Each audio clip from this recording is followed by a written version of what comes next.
کچھ مرد مطلب پرست ہوتے ہیں، انہیں صرف اپنے مطلب سے ہی لینا ہوتا ہے، وہ دوسروں کی خوشی کو کوئی اہمیت ہی نہیں دیتے، اور یہی اصول وہ اپنی بیوی کے ساتھ بھی روا رکھتے ہیں۔ چنانچہ جب ان کے دل میں خواہش جمع ہوتی ہے تو یہ نہیں دیکھتے کہ عورت اس کے لیے تیار ہے یا نہیں، وہ کہیں کسی دکھ درد یا بیماری میں مبتلا تو نہیں ہے۔ ان سب باتوں سے انہیں کوئی مطلب نہیں ہوتا، وہ بے صبری کے ساتھ عورت سے اپنی خواہش کی تکمیل کر لیتے ہیں۔ اس حرکت سے عورت کی نگاہ میں مرد کی عزت کم ہو جاتی ہے اور وہ مرد کو مطلب پرست سمجھنے لگتی ہے، ساتھ ہی مباشرت کا وہ لطف بھی حاصل نہیں ہو پاتا جو دونوں کی رضامندی سے حاصل ہوتا ہے۔ عتبہ بن السلمی رضی اللہ عنہ سے روایت ہے کہ رسول اللہ صلی اللہ علیہ وآلہ وسلم نے ارشاد فرمایا، تم میں سے جو کوئی اپنی بیوی کے پاس جائے تو پردہ کر لے اور گدھوں کی طرح نہ شروع ہو جائے۔ سیدنا امام محمد غزالی رحمۃ اللہ علیہ روایت کرتے ہیں کہ رسول اللہ صلی اللہ علیہ وآلہ وسلم نے ارشاد فرمایا، مرد کو چاہیے کہ اپنی عورتوں پر جانوروں کی طرح نہ گرے، صحبت سے پہلے قاصد ہونا چاہیے۔ صحابہ کرام نے عرض کیا، یا رسول اللہ وہ قاصد کیا ہے؟ ارشاد فرمائے، وہ بوس و کنار اور محبت آمیز گفتگو ہے۔ ام المومنین حضرت عائشہ رضی اللہ عنہ سے مروی ہے کہ رسول اللہ صلی اللہ علیہ وآلہ وسلم نے ارشاد فرمایا، جو مرد اپنی بیوی کے ہاتھ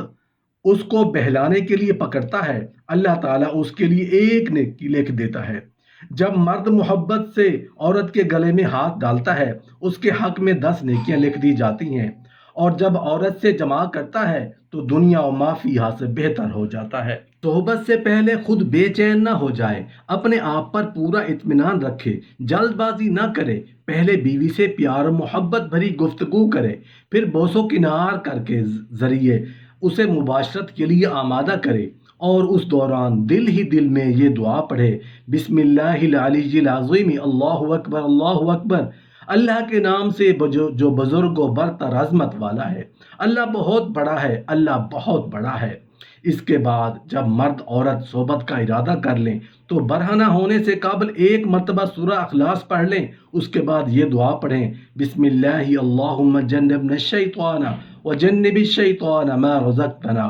اللہ کے نام سے اے اللہ دور کر ہم سے شیطان مردود کو، اور دور کر شیطان مردود کو اس اولاد سے جو تو ہمیں عطا کرے۔ حضرت شیخ عبد القادر جیلانی رحمۃ اللہ علیہ، حضرت محقق سید عبد الحق محدث دہلوی رحمۃ اللہ علیہ، اور حضرت امام احمد رضا رحمۃ اللہ علیہ اپنے کتابوں میں ارشاد فرماتے ہیں، اگر کوئی شخص صحبت کے وقت دعا نہ پڑھے تو اس شخص کی شرمگاہ سے شیطان لپٹ جاتا ہے، اور اس مرد کے ساتھ شیطان بھی اس کی بیوی سے صحبت کرنے لگتا ہے، اور اس جماعت سے جو اولاد پیدا ہوتی ہے وہ نافرمان، بری خصلتوں والی، بے غیرت اور بددین گمراہ ہوتی ہے۔ شیطان کی اس دخل اندازی کے سبب اولاد میں تباہ کاری آ جاتی ہے۔ اللہ جل شانہ قرآن کریم کی سورۃ البقرہ میں ارشاد فرماتا ہے، تمہاری عورتیں تمہارے لیے کھیتیاں ہیں، تو آؤ اپنی کھیتیوں میں جس طرح چاہو اور اپنے بھلے کا کام کرو۔ رسول اللہ صلی اللہ علیہ وآلہ وسلم نے ارشاد فرمایا، صحبت صرف عورت کی فرج میں ہی ہونی چاہیے، چاہے آگے سے کرے یا پیچھے سے، دائیں کروٹ سے ہو یا بائیں کروٹ سے۔ جس طرح کوئی شخص اپنے کھیت میں جس طرف سے آنا چاہے آتا ہے، اسی طرح اس کی بیوی اس کے لیے کھیت کی مانند ہے۔ اس سے وطی کسی بھی سمت سے کی جا سکتی ہے، لیکن وطی صرف فرج میں ہی ہونی چاہیے۔ حضرت سیدنا امام محمد غزالی رحمۃ اللہ علیہ روایت کرتے ہیں کہ رسول اللہ صلی اللہ علیہ وآلہ وسلم نے ارشاد فرمایا، مرد میں یہ کمزوری کی نشانی ہے کہ جب مباشرت کا ارادہ کرے تو بوس و کنار سے پہلے جمع کرنے لگے، اور جب انزال ہو جائے تو صبر نہ کرے اور فوراً الگ ہو جائے کہ عورت کی حاجت پوری نہیں ہوتی۔ حدیث پاک کا مفہوم ہے کہ انزال ہونے کے بعد فوراً عورت سے جدا نہ ہو یہاں تک کہ عورت کی بھی حاجت پوری ہو۔ چنانچہ مرد کو انزال ہو بھی جائے تو فوراً عورت سے الگ نہ ہو جائے، بلکہ اس طرح کچھ دیر اور ٹھہرا رہے تاکہ عورت کا بھی مطلب پورا ہو جائے، کیونکہ عورت کو دیر میں انزال ہوتا ہے۔ صحبت کے بعد مرد اور عورت الگ ہو جائیں، پھر کسی صاف کپڑے سے پہلے دونوں اپنے اپنے مقام مخصوص کو صاف کریں تاکہ بستر پر گندگی نہ لگنے پائے۔ صفائی کے بعد پیشاب کریں۔ اس کے بعد بہت سے فائدے اتباع نے بیان کیے ہیں، جن میں سے چند قابل ذکر ہے۔ اگر مرد کے آلے میں کچھ منی باقی رہ گئی ہو تو پیشاب کے ذریعے نکل جاتی ہے، کیونکہ اگر تھوڑی سی منی عضو میں اوپر رہ جائے تو بعد میں پیشاب میں جلن اور کھجلی کی بیماری کا اندیشہ ہوتا ہے۔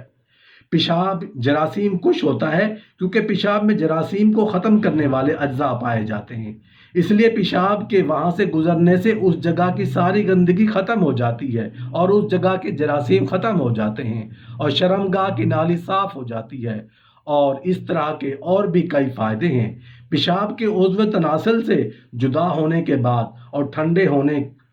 پر خود پیشاب کے کروڑہا جراثیم بڑھ کر نقصان دہ ثابت ہوتے ہیں، اس لیے اسلامی شریعت میں پیشاب کا کسی طرح کا بھی استعمال حرام ہے۔ پیشاب کر لینے کے بعد شرمگاہ اور اس کے اطراف کے حصے کو اچھی طرح سے دھو لیں، اس سے بدن تندرست رہتا ہے اور بیماریوں سے بچاؤ ہوتا ہے۔ مباشرت کے فوراً بعد ٹھنڈے پانی سے نہ دھوئیں، اس سے بخار ہونے کا خطرہ ہوتا ہے، اس لیے کہ صحبت کے بعد جسم کا درجہ حرارت بڑھ جاتا ہے اور جسم میں گرمی آ جاتی ہے۔ اگر گرم جسم پر ٹھنڈا پانی ڈالا جائے گا تو بخار جلد ہونے کا خطرہ ہے، لہٰذا صحبت کرنے کے بعد تقریباً 5-10 منٹ بیٹھ جائیں یا لیٹ جائیں تاکہ بدن کی حرارت اعتدال پر آ جائے۔ اس کے بعد پانی کا استعمال کریں۔ اگر جلدی ہو تو ہلکے گرم کیے پانی سے شرمگاہ دھونے میں کوئی نقصان نہیں ہے۔